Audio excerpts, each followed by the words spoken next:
Era un imperio que surgió de las cenizas de una conquista bárbara. Alcanzaba 15 usos horarios y acaparaba un sexto del total de la masa continental. Lo primero que tenemos que tener en cuenta es su enorme tamaño. Exacerbado por 400 años de caos, el imperio ruso fue forjado por una guarida de león de zares eternos, cuyos tiránicos planes eran tan colosales como el propio país. Escribió a uno de sus corresponsales: no puedo dejar de construir. Es que construir es como una enfermedad, es casi como el alcoholismo. Estos visionarios condujeron el ascenso de Rusia a la magnificencia, adaptando las tecnologías extranjeras para tomar el poder y construir un imperio. Pero lo mismo que aumentó la sed de Rusia de una gloria eterna, acabó devorando a su propio pueblo.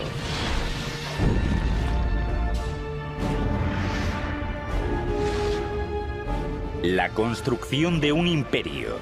Rusia. 1480, Moscú. Un líder ruso con mucho futuro está desempeñando un poder sin precedentes. Su nombre es Iván III. Durante siglos, sus gentes habían estado dominadas por los conquistadores más brutales de Eurasia, una secta mongol llamada los tártaros. Pero ahora Iván III lo apuesta todo para acabar con ellos. Con un solo movimiento, rompe el pacto vinculante que le unía con los tártaros y declara Rusia suya. En la balanza pende el futuro del pueblo ruso. Si Iván pierde, pierde su vida. Si gana, Rusia será la tierra de los zares. Hola, soy Peter Weller. Hay quienes dicen que la historia de Rusia es una historia de sus grandes ciudades.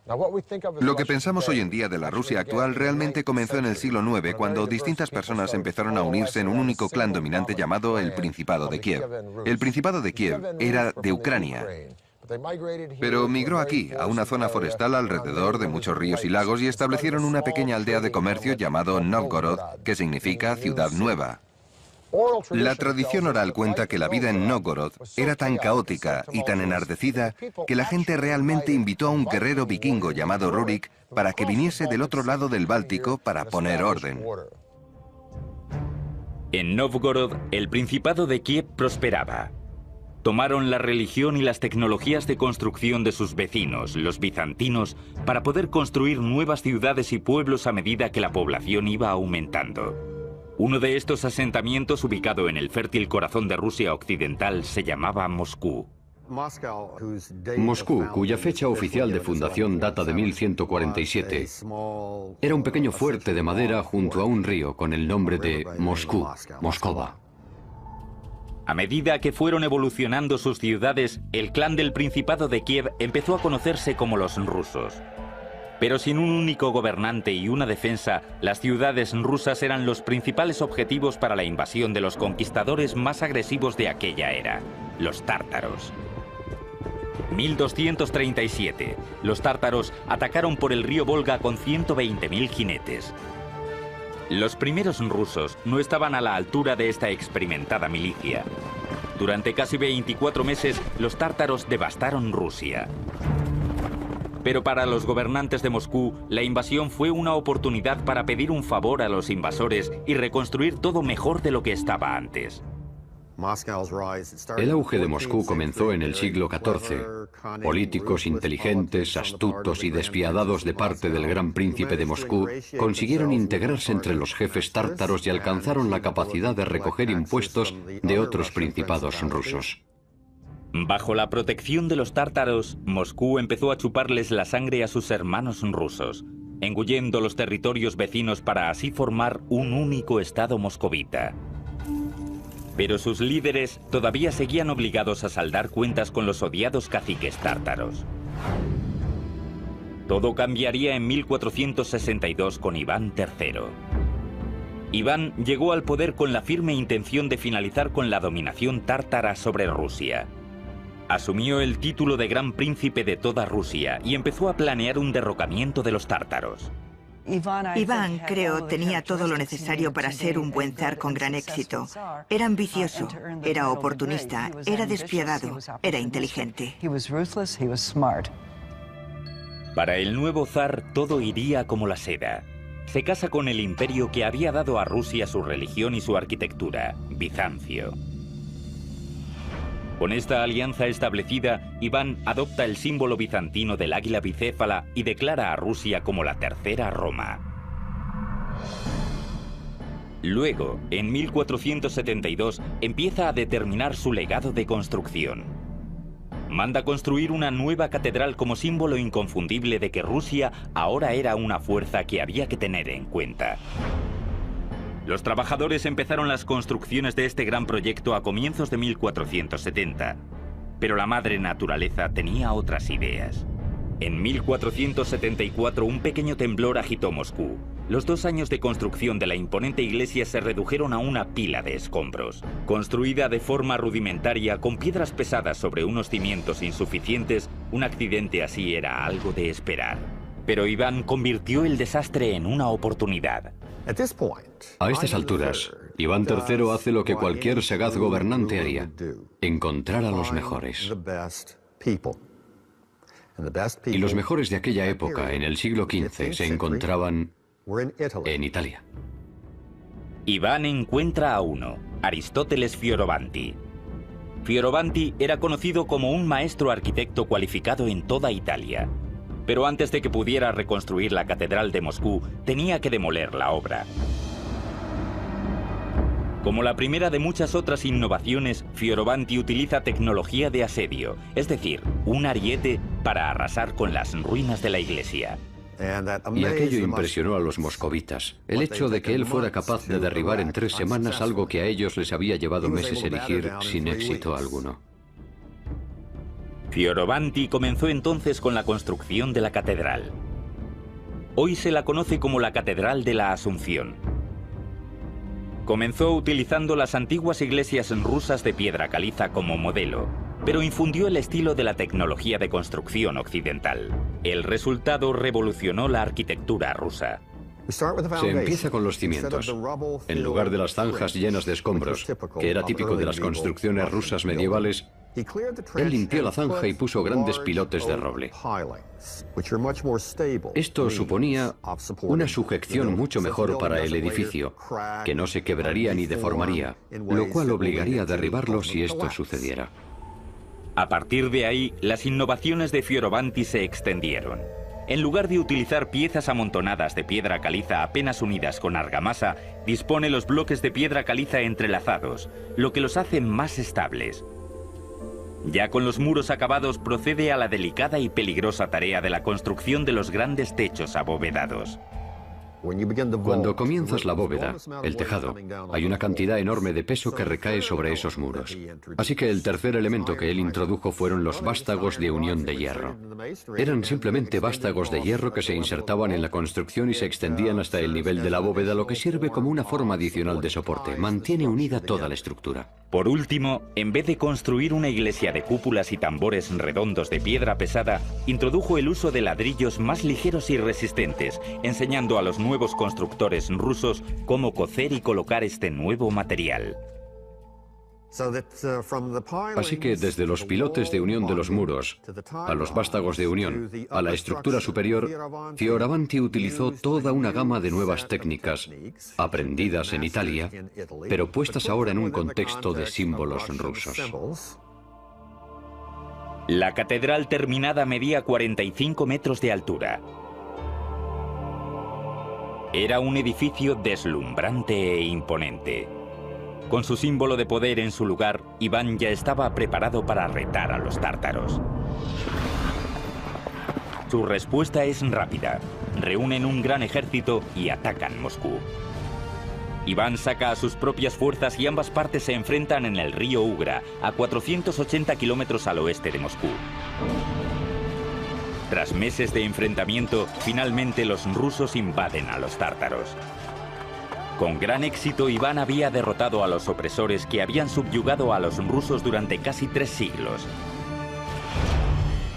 y con su legado basado en potentes edificios de ladrillo y piedra, Iván III se convierte en Iván el Grande. En el momento de su muerte en 1505, Iván había creado una Rusia independiente, pero todavía no había creado un imperio. Esta distinción le correspondería a otro Iván, cuya autoridad absoluta y su crueldad inhumana le harían ganarse el título de Iván el Terrible. Al final del reinado de Iván el Grande en 1505, este había conseguido liberar a los rusos de la sumisión ciega a los tártaros y había triplicado el territorio de Moscú. En otras palabras, pasó de tener 24.000 kilómetros cuadrados a tener 72.000 kilómetros cuadrados, lo cual fue todo un logro por sí mismo y le hizo merecer el título de El Grande. Pero los tártaros seguían siendo un problema. Aunque se habían retirado de Moscú, su capital, Kazán, estaba en el camino de la expansión de Rusia hacia el este. Se escogió al nieto de Iván III para liberar a Rusia de los tártaros y convertirla en un imperio, el cual sería conocido como Iván el Terrible.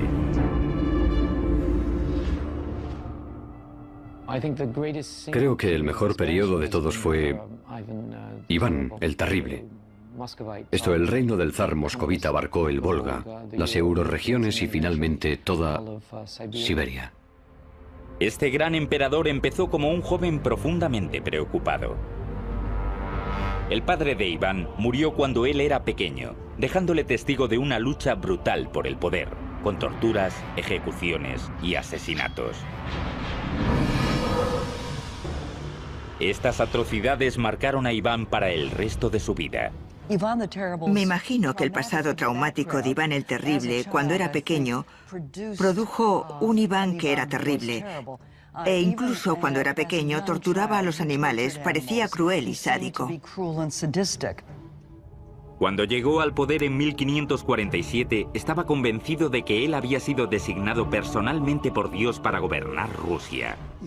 Fue el primer gobernante ruso en autocoronarse formalmente como zar. Y la palabra zar es simplemente un derivado ruso de César. Es un título imperial. Como zar, Iván encontró una válvula de escape perfecta para su intelecto violento y despiadado en el lanzamiento de la primera ofensiva moderna de Rusia, llamada el asedio de Kazán. Primero, Iván creó un nuevo ejército de casi 150.000 hombres, incluyendo unidades de artillería e ingeniería entrenados con las últimas tácticas de Europa. Sus ingenieros adaptaron estas enseñanzas extranjeras a la guerra rusa. El primer paso de la ingeniería rusa fue el diseño de una estructura portátil para defender a las tropas rusas en las planicies descubiertas europeas. La llamaron el Gulai Gorod. Era realmente una fortaleza móvil. El Gulai Gorod consistía en unas placas de madera. Estos revestimientos estaban unidos en distintos patrones para defender a los tiradores de infantería llamados streltsy, que en ruso significa pistola. La infantería rusa permanecía detrás de o dentro de estas fortalezas móviles y utilizaban pistolas. Utilizaban cañones contra la caballería y otra forma de usarlo contra el lugar asediado, la ciudad como Kazán. 23 de agosto de 1552. Con su ejército ya reunido y equipado, Iván comienza a luchar abriéndose camino hacia Kazán. Lo hicieron de forma muy ingeniosa. Los rusos avanzaban y rápidamente levantaban las fortalezas prefabricadas de troncos e iban acercándose centímetro a centímetro a Kazán. En otras palabras, estrechando el círculo en torno a la ciudad. Una vez ubicados en las afueras de la ciudad, las tropas de Iván desataron un incesante asalto montados en Gulai Gorods de 9 metros de altura para disparar una descarga de artillería sobre los muros de la fortaleza.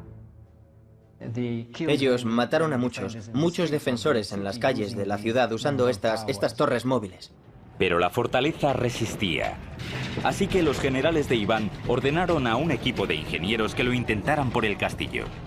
Idearon un plan temerario para hacer túneles bajo los muros de la fortaleza, depositar minas y hacer saltar por los aires el fuerte. El 30 de septiembre encendieron una mecha que acabaría decidiendo el sangriento destino de Kazán. La fuerza de la explosión paró la batalla en seco. Era la señal para el resto del ejército, y todos los regimientos del ejército zarista comenzaron a la vez el asalto a la fortaleza. Tras 8 días de una sangrienta batalla, Kazán cae. Iván fue el conquistador y Rusia se convirtió en un imperio. Fue una hazaña monumental, porque tomar Kazán significaba que Rusia estaba haciéndose con las antiguas tierras tártaras, con las que había estado endeudada. Y Kazán le dio la oportunidad a Rusia de expandirse realmente como un imperio. Le abrió el camino por el sur hacia el Mar Caspio y el Mar Negro, y por el este hacia Siberia. En 1555, para conmemorar su victoria, Iván encarga un edificio que se convertiría en el símbolo más emblemático del Imperio ruso. Hoy en día se conoce como la Catedral de San Basilio. La Catedral de la Intercesión, la que conocemos como San Basilio, se basa en la tecnología de las torres de ladrillo que introdujeron los italianos y más tarde adaptaron los rusos. Construida casi en su totalidad en ladrillo, la catedral realmente eran 8 iglesias en una. Fue diseñada con un patrón geométrico en el que cada iglesia rodeaba a la torre central, simbolizando así a los 8 días del asedio de Kazán. En la década de 1580 se añadió el elemento más distintivo de la iglesia. La cúpula con techo de bulbo realmente tiene esa forma, desde su base ensanchada. Se apoya en un cilindro llamado tambor, y desde ese cilindro, desde lo alto de ese cilindro, se ensancha prominentemente, se eleva y acaba en pico. Esa es la cúpula con techo de bulbo. Las cúpulas con forma de bulbo de San Basilio son totalmente únicas. Cada una fue construida con un relieve individual pintada a mano, con planchas de metal apoyadas en un marco de hierro.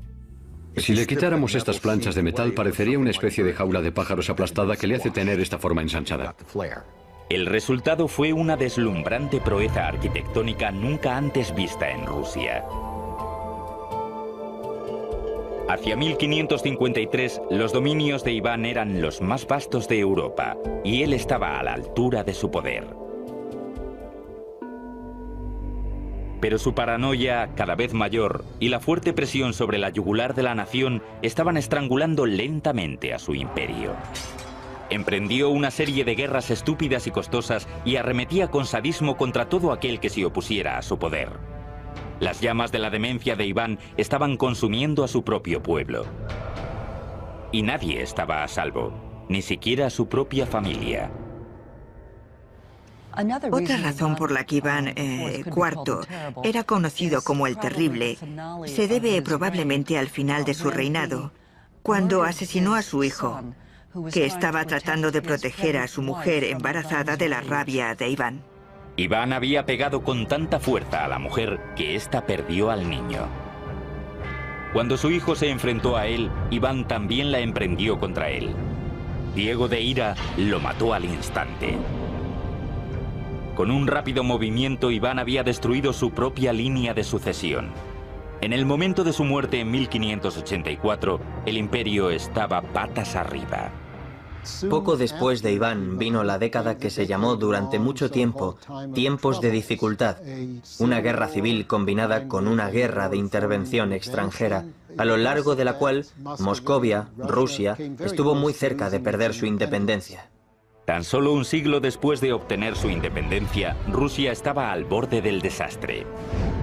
Pero pronto un gigante ruso aparecería en la escena mundial, asombrando a todos con la construcción de una espléndida ciudad en medio de la nada.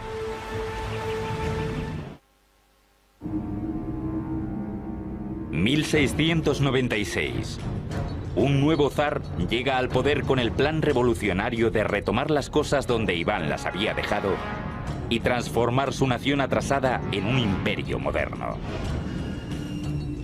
Su nombre es Pedro el Grande. Pedro el Grande fue una persona completamente única, un gigante, tanto físicamente, medía 1,95 metros, como en cuestión de personalidad. Despreciaba las convenciones y las tradiciones y mostraba una curiosidad incesante por las cosas nuevas. El enorme tamaño de Pedro coincidía con su ego. Un torbellino constante de actividad giraba en torno a él.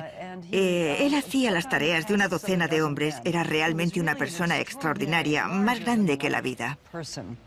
Pedro había perdido sus primeros años en Moscú de juerga en juerga con artesanos y militares en el barrio extranjero de la ciudad, aprendiendo sus tácticas y su tecnología. Pedro no estaba simplemente embelesado con la tecnología europea. También era bien consciente del retraso y la debilidad de Rusia frente a Europa y quería un remedio para esta situación. Una de las cosas que hizo primero fue ir a Europa. Fue a Europa de incógnito y estudió los métodos de construcción naval con los holandeses, que eran expertos en el tema. También aprendió el arte de la navegación de los ingleses y vio la gran riqueza que aquellos imperios europeos estaban obteniendo de sus colonias en el extranjero y pensó que podrían utilizarse para los recursos naturales rusos. Pero lo que realmente quería Pedro era una porción de acción y sabía que para poder tener acceso a la tarta tendría que llevar a rastras a su país para sacarlo de su atraso medieval e introducirlo en la luminosidad del nuevo comercialismo del mundo occidental. Cuando regresó a Rusia, Pedro decidió transformar su país en una fuerza naval que no solo comerciaría con los imperios europeos, sino que competiría con ellos como una fuerza militar. Pedro fija su punto de mira en un trecho de tierra a 640 kilómetros al norte de Moscú, cerca del mar Báltico, en el río Neva. Con la vanidad propia de un dios, comenzó a prever su nueva ciudad naval que situaría a Rusia dentro del mapa de Europa. A esta previsión la llamaría San Petersburgo. Una ciudad en ese lugar tenía acceso directo a Europa a través del mar. El único problema era que esta tierra del Neva pertenecía a Suecia. Pero esto no disuadiría a Pedro. En 1700 emprendió un ataque en toda regla y se hizo con la tierra a la fuerza. Hacia 1703 se puso la piedra angular de la ciudad. La nueva capital que Pedro tenía en mente iba a ser una fortaleza. Iba a ser el centro del ejército y de la marina.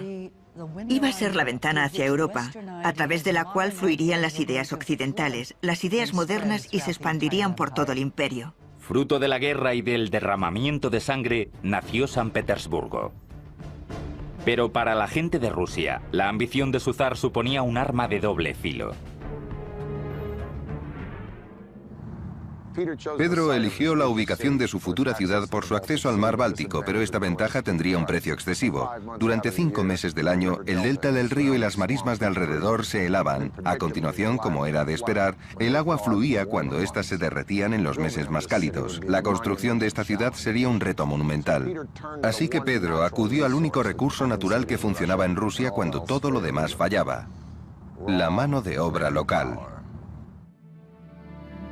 La gente de Rusia trabajó en la construcción de San Petersburgo literalmente con sus propias manos. Rodeados simplemente de marismas, les era prácticamente imposible recibir provisiones. Para poder levantar los cimientos de la fortaleza por encima de las marismas, los trabajadores tuvieron que excavar en la tierra con sus propias manos y luego transportar miles de kilos de tierra en sus chaquetas y camisetas. Tenían que importar todo. Incluso tenían que cortar grandes cantidades de madera río arriba y hacer que los maderos bajaran por el río para poder dar estabilidad a los cimientos de la ciudad. No hay tierra firme aquí, así que cualquier estructura importante tenía que construirse sobre unos pilotes. Para ello, los ingenieros diseñaron un sistema de poleas para llevar miles de pilotes hasta el terreno. Se elevaba la cabeza y luego la soltaban y se introducía el pilote en el terreno, y esto se repitió cientos y cientos de veces en Petersburgo. En 5 meses, miles y miles de peones habían levantado las paredes hexagonales y los bastiones de madera de la fortaleza que pueden ver a mis espaldas. Por la noche, volvían a sus casas en los campamentos, muertos de frío, cansados y hambrientos. Igual que venían por miles, también morían por miles a causa de enfermedades, de inundaciones y de agotamiento. Hacia 1708 se calcula que murieron en torno a 25.000 peones durante la construcción de la joven ciudad, lo que le hizo portar el sobrenombre de la ciudad de los huesos. No hay ninguna estadística que nos diga exactamente cuánta gente murió murió antes de que la ciudad se diera por acabada. Pero un historiador del siglo XIX dice que hasta aquel momento no había habido ni una sola batalla en los anales de la historia que se hubiera cobrado tantas vidas como el número de trabajadores que fallecieron durante la construcción de San Petersburgo. Para Pedro, estas cifras humanas no eran más que los medios para alcanzar un fin. En 1706 envió su primer buque desde el astillero de la Marina de San Petersburgo. Este era el primer complejo industrial de la ciudad. Albergaba a constructoras navales, fabricantes de cuerdas y velas, fraguas y fundiciones de cañones. Rusia tenía una marina, y su zar, sin ayuda alguna, estaba cambiando la cara del imperio. En 1712, con la rápida eficacia que le caracterizaba, hizo el mayor de todos los cambios.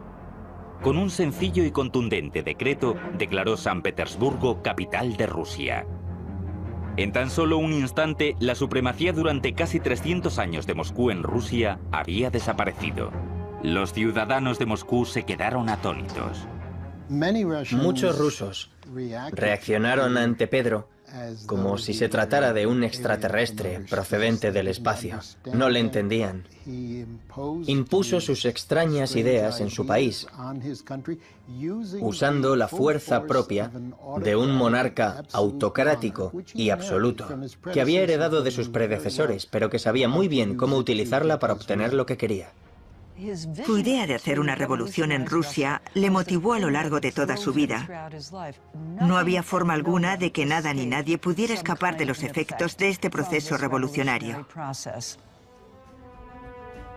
Pedro no había escatimado en gastos para crear una ciudad partiendo desde cero. Pero hacia 1714 San Petersburgo todavía estaba lejos de ser el centro europeo de poder que él había previsto, y los malos años de Pedro estaban a punto de llegar. Sin su obstinada voluntad, todo el fantástico esfuerzo amenazaba con desmoronarse, dejando a Rusia una vez más al borde del caos.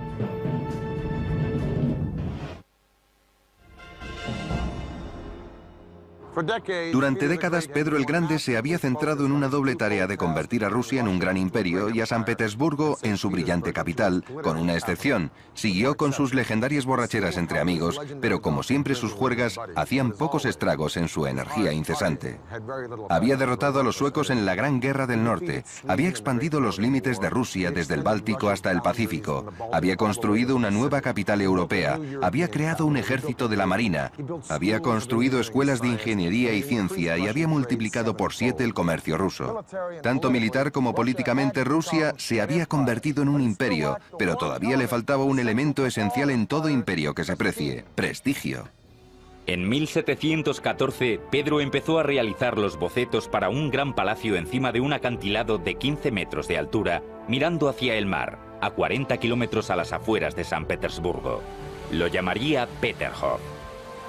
El palacio estaría rodeado de 240 hectáreas de jardines y coronado por una red dorada de fuentes que recorrerían toda la pared del acantilado. Los trabajos del proyecto monumental comenzaron en 1716.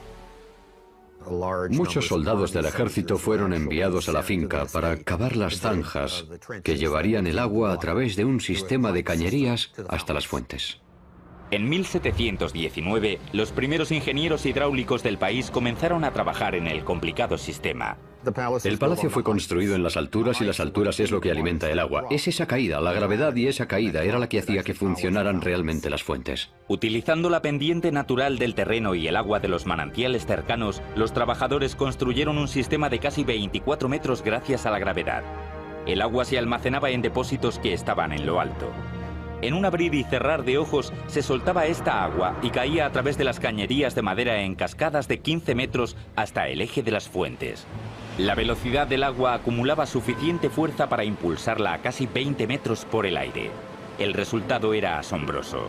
Las fuentes eran tan espectaculares que fueron apodadas las Versalles de Rusia. Pero Pedro no tuvo demasiado tiempo para disfrutar de su gran joya. En 1725, tras meterse en el agua helada para salvar a un marinero a punto de ahogarse, el gran Pedro cayó enfermo y murió. A finales de su reinado, Pedro había llevado a Rusia de ser un país aislado y atrasado a ser un imperio de lo más novedoso. Pero el trabajo no estaba aún acabado. La ambiciosa y tenaz esposa del nieto de Pedro sería quien completaría la transformación de San Petersburgo, que pasó de ser un fuerte naval a ser la resplandeciente capital que conocemos hoy. Su nombre era Catalina la Grande. Catalina llega al poder en el año 1762, derrocando a su marido, que había sido emperador ruso durante tan solo 6 meses. Y ella pudo fácilmente derrocarle. Una vez en el poder, Catalina retomó las cosas donde las había dejado Pedro: transformar Rusia en una potencia mundial. Como extranjera, como europea que era, completó prácticamente el proceso de europeización que Pedro el Grande había comenzado a comienzos del siglo. De hecho, Catalina se veía a sí misma como la heredera legítima de Pedro. En el siglo XVIII, para poder ser un monarca con éxito, tenías que expandir tu territorio. Y eso es lo que hizo espléndidamente Catalina. Catalina anexionó unos 320.000 kilómetros cuadrados de territorio, lo que añadió una enorme riqueza a las arcas de Rusia y expandió el imperio hasta límites nunca antes alcanzados. En segundo lugar, tenías que introducir un amplio plan de reforma, y eso es lo que ella hizo. En su propio terreno, Catalina utilizó su nueva riqueza para modernizar su ciudad.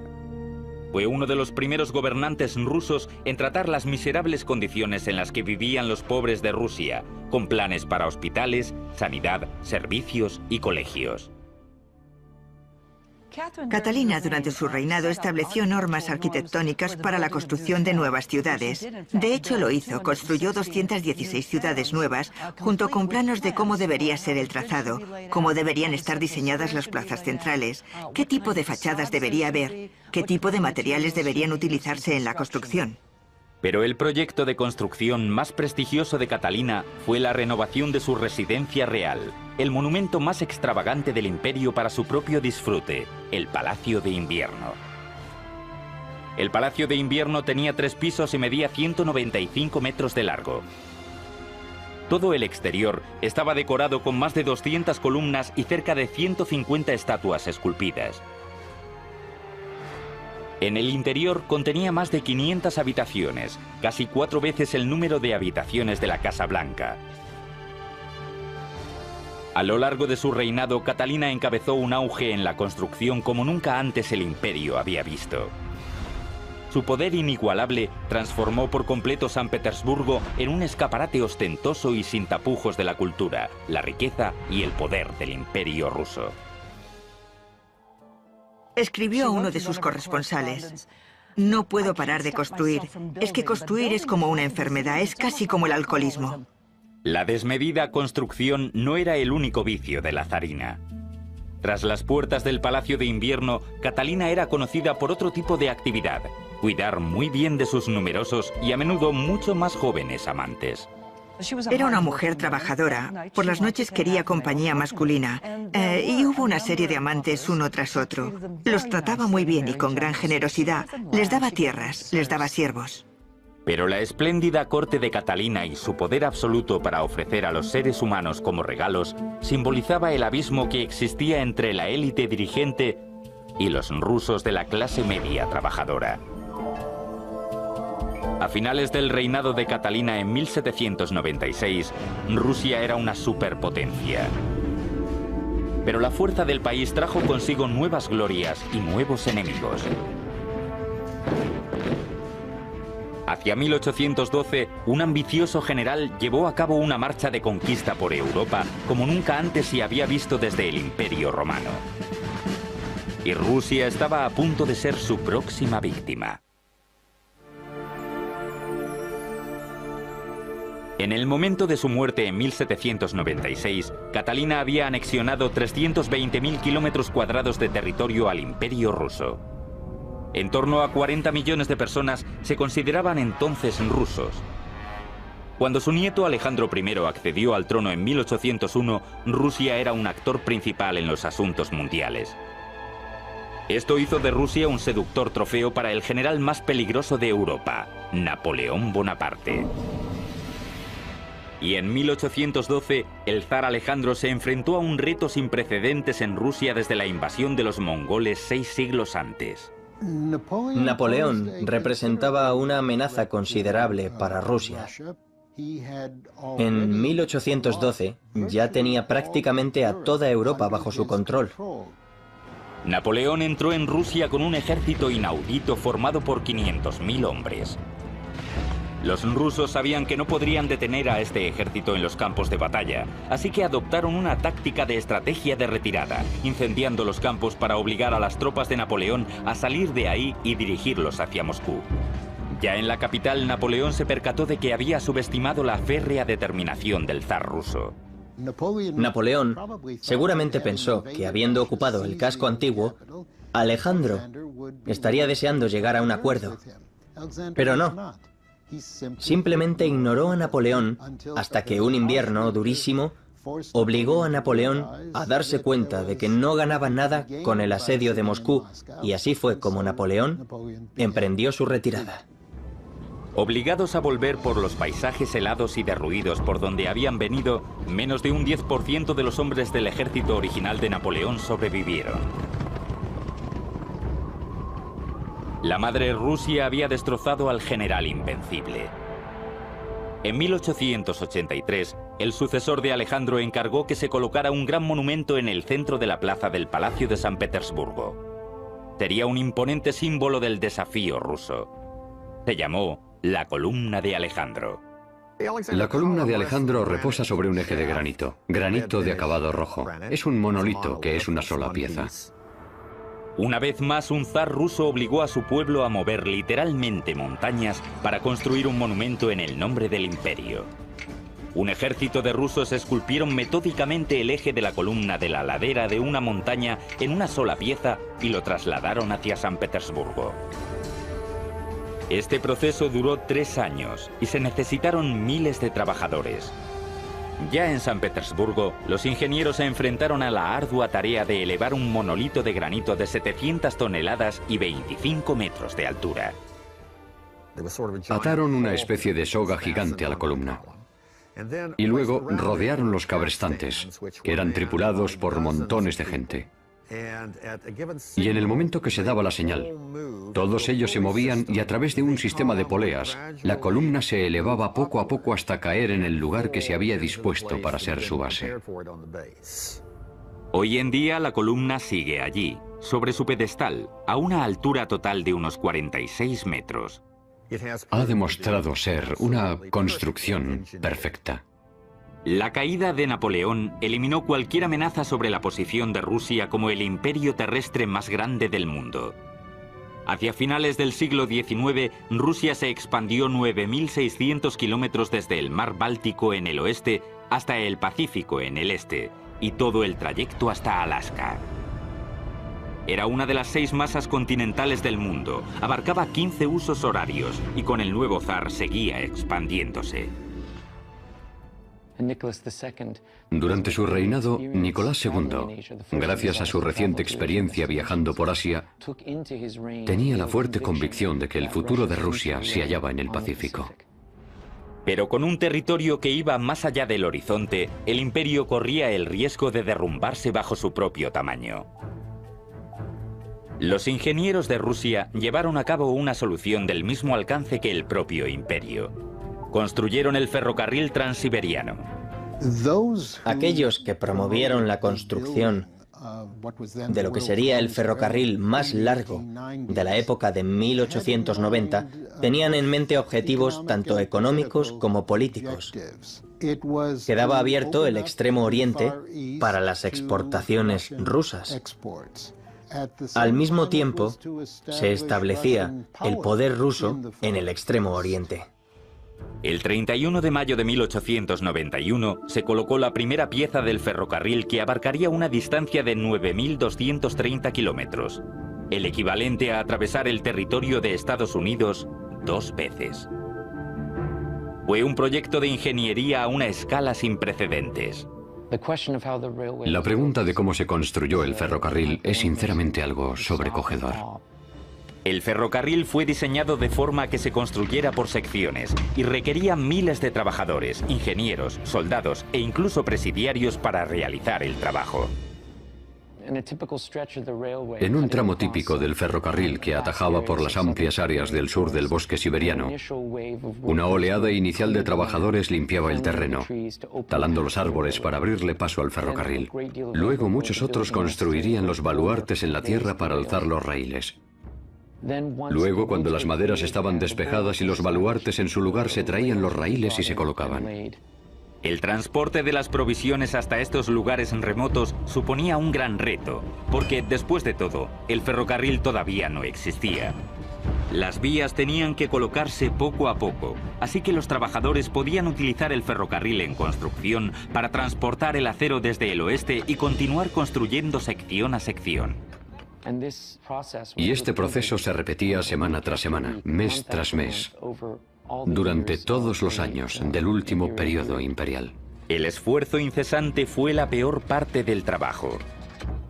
Era un trabajo durísimo, un trabajo durísimo. Es decir, hay que imaginarse un páramo aislado que fue transformado en campamentos improvisados de trabajadores que acampaban allí con sus tiendas, o en algunos casos en refugios, trabajando durante meses en los tramos de la vía con relativamente pocas provisiones. En invierno, sometidos a las temperaturas extremadamente bajas. En verano, al calor espantoso del clima continental de Rusia. Hacia 1904 se había completado lo esencial del ferrocarril. Rusia tenía un medio de contacto con el este y era libre para emprender su nuevo objetivo de conquista, Asia. Por supuesto, el problema fue que esto hizo entrar a Rusia en conflicto directo con Japón, que tenía objetivos económicos y políticos similares. Este conflicto de objetivos dio lugar a la guerra entre Rusia y Japón. En 1905, Rusia entró en guerra y sufrió una derrota humillante en manos de los japoneses. De vuelta a casa, la pérdida avivaba las llamas del creciente resentimiento hacia el zar. Luego, en 1914, el zar llevó a su país a otra guerra, una que acabaría con la población, la Primera Guerra Mundial. Tras varios siglos construyendo el mayor imperio del mundo a base de sangre, el zar ruso ahora estaba llevando a su pueblo hasta el límite. El 15 de marzo de 1917, el pueblo se rebeló. El zar Nicolás II fue destituido del poder. El reinado de casi 500 años de los zares rusos se había destruido. El factor clave de la desintegración del Imperio ruso en 1917 a 1918 fue la caída del régimen zarista, porque realmente el emperador era el que actuaba como vínculo y mantenía el imperio unido. Los zares habían usado su poder para construir catedrales asombrosas, ciudades enteras partiendo de cero, ferrocarriles que atravesaban todo un continente y lujosos palacios inigualables en lo que a opulencia se refiere. La historia del Imperio ruso puede verse como un enorme logro. Al mismo tiempo, este logro tuvo costes importantes. En muchos aspectos, el imperio fue construido a costa de los ciudadanos rusos.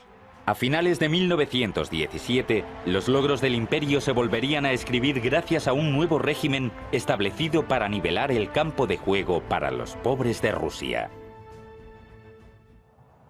A medida que el poderoso imperio crecía, iba consumiéndose cada vez más con el fin de construir un grandioso lugar de diversiones para los ricos y un infierno industrial para el resto.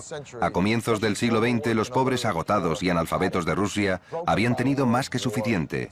Destrozadas por la guerra, incitadas por los radicales, estas personas se levantaron para derribar a la Rusia por la que tanto habían sufrido, en una revolución que haría reemplazar un imperio colosal por otro. Peter Weller, para el canal de Historia.